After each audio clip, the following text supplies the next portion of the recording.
Hello, it's Ben here from the History Fella channel. Here today with this week's weekly reads video. I think number either 16 or 17. I can't quite remember. But I'm here to look at the books I've read this week so far, and the books I'm planning on reading in the next week.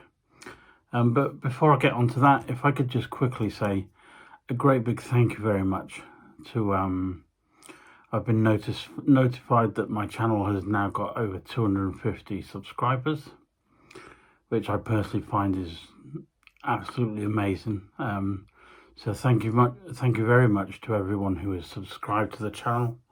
I really do appreciate it, and just thank you very much. I really do appreciate it. And I enjoy all the comments that you leave down below, all the interaction, and hopefully all these subscribers are kind of getting something out of the channel. Just before going to the books, YouTube is now allowing me to use the community channel tab. If you click on, go into the History Fella channel where you can see all my videos and everything, and on the menu bar near the top you'll see a community channel link. If you click on that, I'm planning on being more interactive on that and being able to put on what videos are coming up, what books I'm getting in, that sort of thing, just to give you a bit more information, just to like a supplement to the videos that I do actually make. Right, on with the books that I've read. The first book I'm going to mention is this one, which is really good. It's called Battle: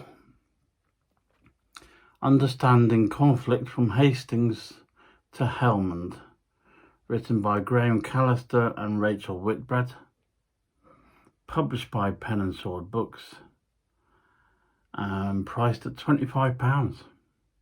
This, in my opinion, is a really good book. It kind of took me back to my university days, where it just goes more in depth into a broader range of issues as well, on military, on battles that have happened, things that where countries have taken part in various battles or wars, they've started them. And it gives you an idea of why particular things correspond well with those battles and that. For example, you've got the Murder of Evesham, which looks at the role that society played in that. You've got the Grand Strategy and Politics, that involves the battle at Marston Moor. And then you've got Leadership, how that affected the battle at Stirling Bridge or the Somme. And it's various things like that. It goes society, grand strategy, politics, leadership, conditions of the landscape. That was for Battle of Hastings. Strategy and tactics, logistics, weapon and armour,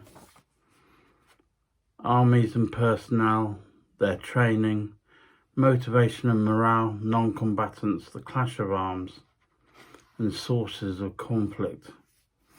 And it's just a really interesting book, and it explains obviously to each battle to the reader, but then explains maybe something historians haven't really considered, or the general public haven't considered, and why, for example, society or tactics and leadership has influenced each particular battle, and gives you the reasons for that. It's a really good book.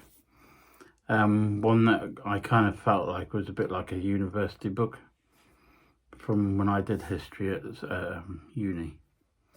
But that is Battle: Understanding Conflict, Hastings to Helmand, written by Graham Callister and Rachel Whitbread, a really good book, especially if you're interested in more the theory side of battle. I will leave a link to all these books that I've read or going to read down below this video. So if you want to follow the link, you click on the link, and you might even get a little bit cheaper if you go via the link. So that's Battle. Very well worth it, from Pen and Sword Books.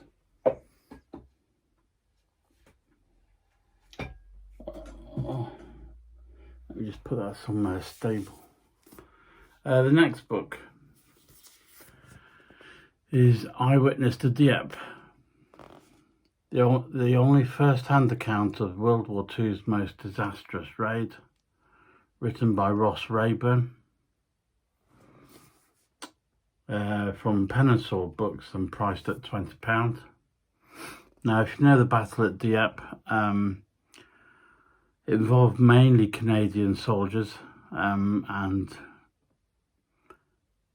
it wasn't the fault of the Canadian, because they were Canadian soldiers. It was more of account of the responsibility of those that were in charge and who organised it, who just don't seem to have had the right idea, or just everything seemed to go wrong because of where they were invading.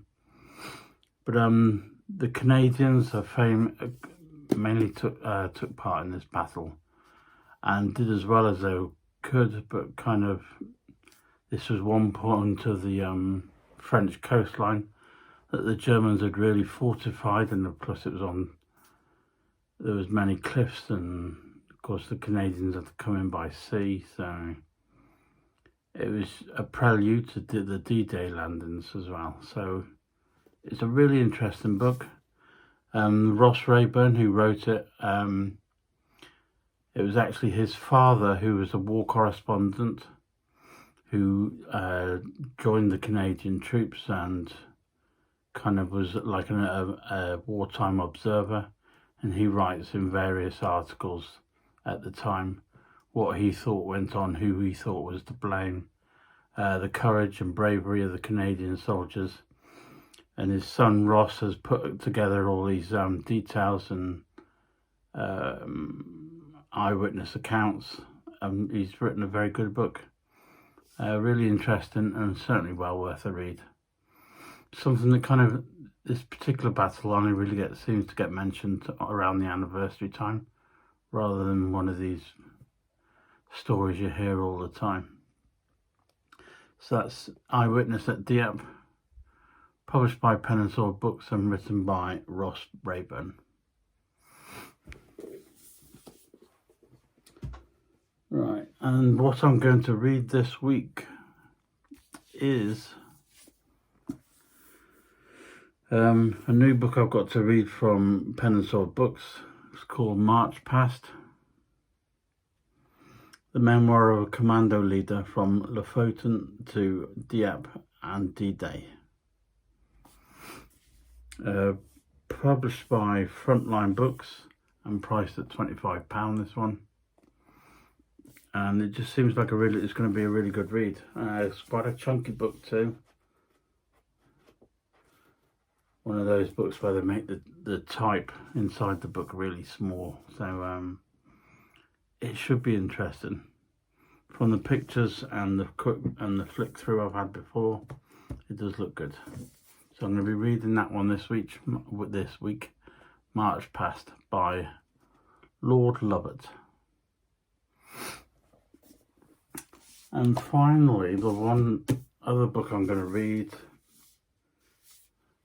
is called Shipwrecks in 100 Objects, written by Simon Wills, published by Frontline Books and priced at £25.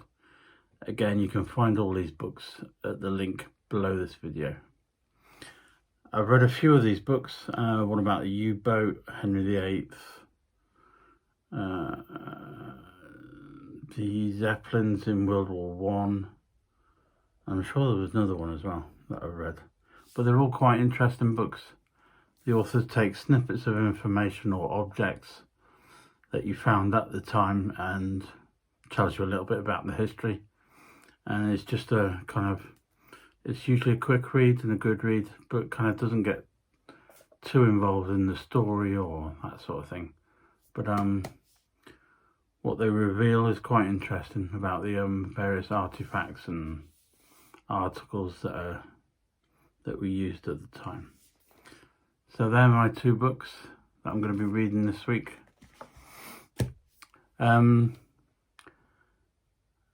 As we're coming up to the end, finally, I want to make a quick mention to I've started a new WhatsApp group for the channel.